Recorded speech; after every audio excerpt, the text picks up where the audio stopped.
Hello students, good morning. Today we have to discuss worksheet number 57 और आज की worksheet में करेंगे कुछ writing work. The given pie chart shows the main reasons why agricultural land becomes less productive.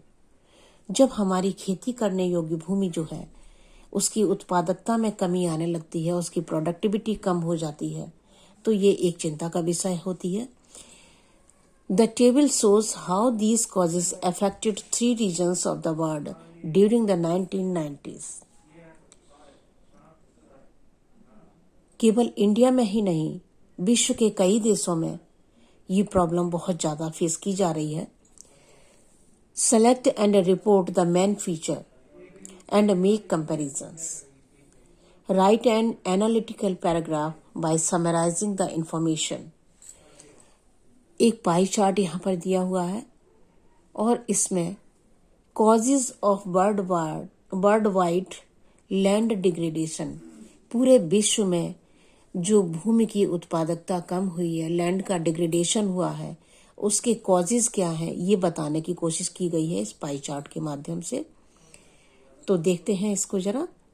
Deforestation 30% जो land का degradation हुआ है वो डिफॉरेस्टेशन की वजह से है. डिफॉरेस्टेशन क्या होता है? जब जंगलों को काटकर हम अपने और यूज में ले लेते हैं उस लैंड को, जंगल वाला एरिया कम होता जाता है, तो हमारी खेती वाली भूमि की उत्पादकता कम होने लगती है. ओवर कल्टीवेशन, नई नई टेक्नोलॉजी यूज करके और हम कम वक्त में ज़्यादा कल्टीवेशन करने की जब कोशिश करते हैं, उससे भी लैंड का डिग्रेडेशन होता है और ये 28% तक है. ओवर ग्रेजिंग जो जानवर हैं हमारे, वो उनको चारा चाहिए और उसके लिए ओवर ग्रेजिंग जब होती है वो 35% तक लैंड डिग्रेडेशन के लिए रिस्पॉन्सिबल है. इसके अलावा छोटे मोटे और कई रीजन हैं जिनको 7% तक काउंट किया जा सकता है. आगे देखते हैं.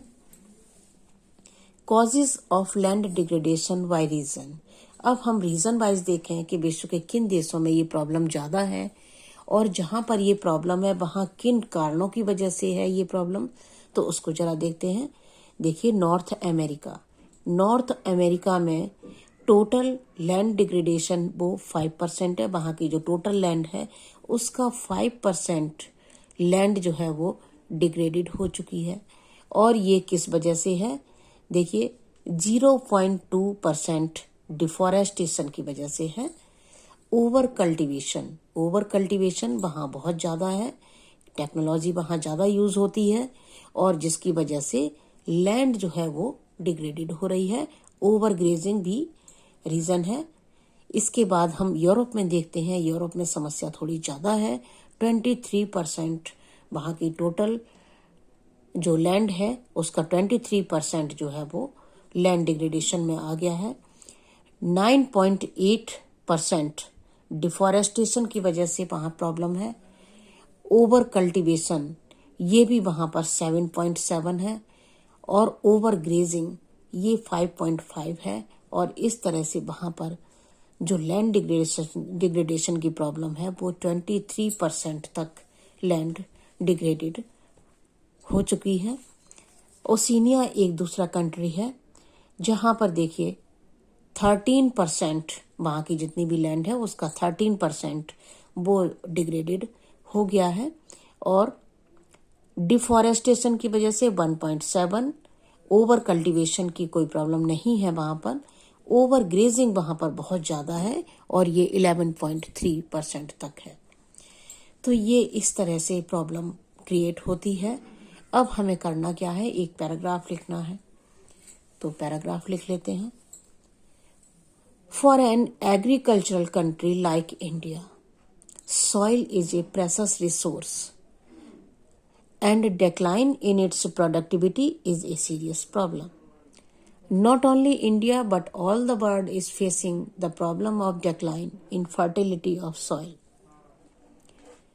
Land degradation is a threat to food safety for the human beings. there are so many causes of land degradation. The given pie chart shows that 30% of land is degraded due to deforestation, while overcultivation is responsible for 28%. Overgrazing is proved as a major cause behind land degradation. If we try to view the reasons of land degradation reason-wise, we see that North America shows 5%, while in Europe the problem is a little severe.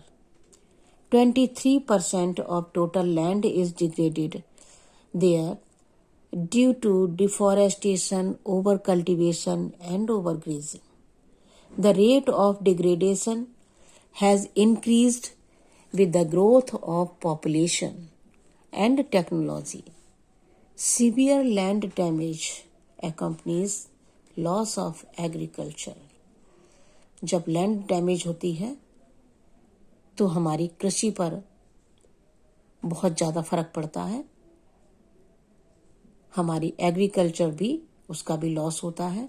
So the positive steps must be taken to improve the land fertility. अपनी भूमि को, अपनी ज़मीन को, उसकी उत्पादकता को बढ़ाने के लिए पॉजिटिव स्टेप्स लिए जाने चाहिए, और जो भी स्टेप गवर्नमेंट लेती है हमें उसमें पूरा सहयोग करना चाहिए, जिससे हमारी लैंड की उत्पादकता बनी रहे और इंक्रीज हो, न कि उसमें कोई कमी आए. तो ये पैराग्राफ आपका हो गया. आप वर्कशीट कंप्लीट कर लीजिए. कोविड से बचने के लिए अपने आप को सुरक्षित रखें, मास्क जरूर पहनें और सोशल डिस्टेंसिंग का पालन करें. Thank you so much.